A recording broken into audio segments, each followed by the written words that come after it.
Morning, guys. Today I just wanted to do a quick piercing update. I've been talking about the multiple things I'm working on with piercings a little bit over my past few videos, and I just wanted to do a kind of condensed video all about that stuff right now. So I've been talking about sizing up my Helix, and in fact I have sized it up, but the jewelry that I want to wear still isn't here, so until then I'm just sticking to something smaller that fits more comfortably. So this will be up to 25 millimeter in no time. It's currently still at 23, just waiting for the jewelry to show up. I recently downsized my top Helix piercing up here because when I had the bigger piercing in the Helix up here, it was putting a lot of pressure on this and kind of thinning it out a little bit. So I downsized it a little bit so that when I have that 25 millimeter Helix in, it's not rubbing against this. And ultimately I may have to take this out altogether if the Helix just can't fit with it, because I'd rather have the big Helix than have this at all, to be quite honest. Anyway, that's just a quick detour. I'm actually wearing a slightly longer labret right now than I normally am, because I always take my labret out at night when I'm sleeping, and somehow my labret piercing went missing overnight. I've never had that happen before, but thankfully I have other options of the same size, or that would have really sucked. I still haven't received my new piece. There's been all kinds of delays. I ordered it back in August, and here we are in December, and I still don't have it. So if you're ordering any custom-made jewelry, be prepared to wait right now. For a while, the shipping was really good, but things have gotten a little bit crazy.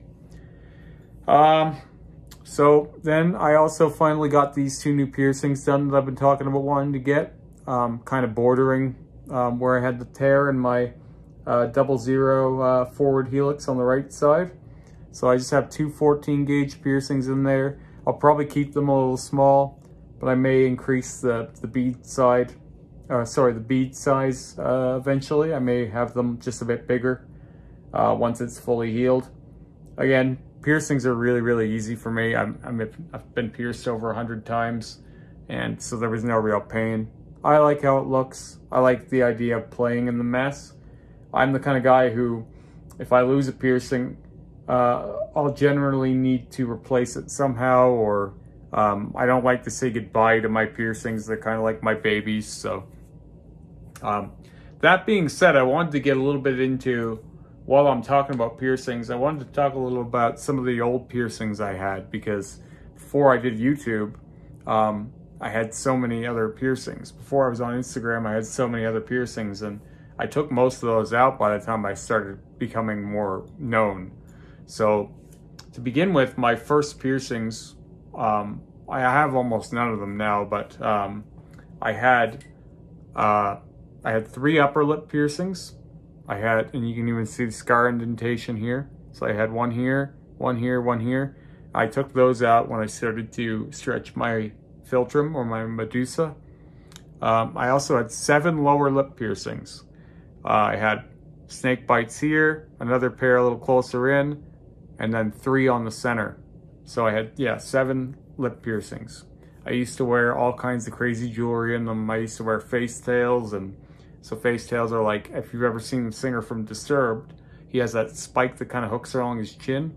I used to wear 3 of those in the center, and then I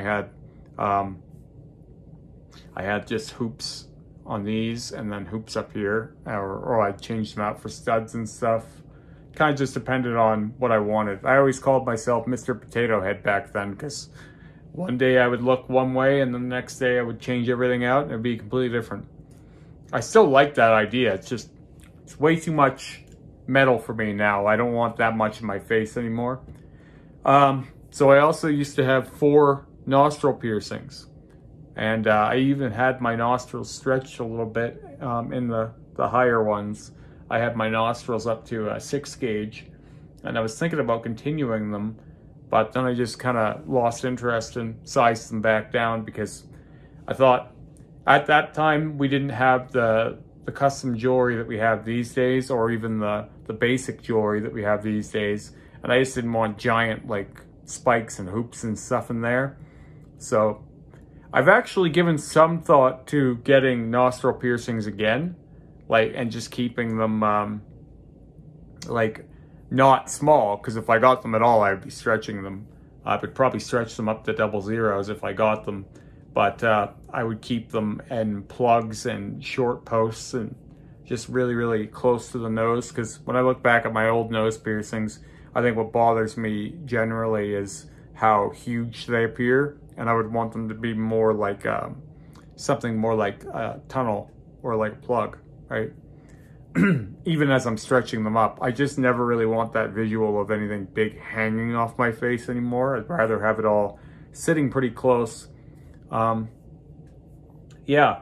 So yeah, I had 4 nostril piercings. Obviously I have 2 bridge piercings. One of these I actually did myself, which is a funny story. I actually had the piercing halfway done, and I wasn't even concerned about the pain. I was just trying to make sure the angle was right. It was 11 years ago I did that, and it's still in. Now, people talk about my bridge like it's migrating quite often, but what's actually happened is the skin thinned out quite a bit within the first 5 years, and then it stopped. I actually know a guy, he actually did my tongue split, and he has a bridge that's even thinner. He has some jewelry custom fit for it, and it still looks pretty good, but once these things stop migrating, generally they don't anymore. So like this has been where it is for many years. The cheek piercings I should talk about for a minute, but I don't want to talk too much on them because I could actually do a whole video about them. I've never met anyone else with double cheek piercings. If anyone else has, please let me know who. But cheek piercings in general are just about not done anymore where I live. You have to go a few cities over to get anyone to do them, and even then they try and talk you out of them. When I got them done, they were done by a guy who was in the industry already back in 2005. He was in the industry for almost 20 years, and he had pierced everything. Out on his table, he had a binder full of genital piercings, and actually several binders full of all kinds of genital piercings and stuff. And so my first impressions of him were, this is a guy you can trust to pierce anything. So the first set was easy. The second set was really, really difficult to line up on both inside and outside of the mouth. But what I'm proud to say about my cheek piercings is, as uniform as they are on the outside, they are on the inside too. Now, as I said, I'm not going to get too much farther into those because I think I should do a whole video on cheek piercing problems and difficulties and pros and cons of having them and all that, living with them for as long as I have. Because most people don't keep them very long. Anyway, I've also had my eyebrows pierced 17 times. Was it 18? Some crazy number. This one was pierced 11 times. It was pierced all the way across. There's a lot of scar tissue in my eyebrow. You can see it if I go close, with some parts where hair won't even grow. It was pierced vertically and horizontally different times all throughout my eyebrow. But when I was young, I would always wear big spiked jewelry and things that would snag on my clothing and stuff. And so it wouldn't necessarily rip them out, but it would create micro tears and like little rips, and then they would just migrate. But to begin with, eyebrow piercings don't stay very well. This eyebrow, same thing. There isn't as much scar in this one because I didn't have my right eyebrow pierced as many times. But I also had anti-eyebrow piercings done. So at one point I had 3 eyebrow piercings across this eyebrow and an anti-eyebrow piercing here. And then 2 eyebrow piercings here and an anti-eyebrow piercing here. Well, I don't need to tell you, the anti-eyebrow piercings didn't stay and they made some terrible scars. But it was fun to try. Later in life, I ended up getting dermals. Well, it was after I got my face tattooed. I ended up getting dermals there too. So the tattoos were there to cover the scars from the anti-eyebrows. That's why I got them in the placement I did. And then the anti-eyebrows went through the tattoos. Sorry, not the anti-eyebrows. The dermal piercings went through the tattoos. So I kind of got a bit of both for a while. But the dermals never really wanted to stay.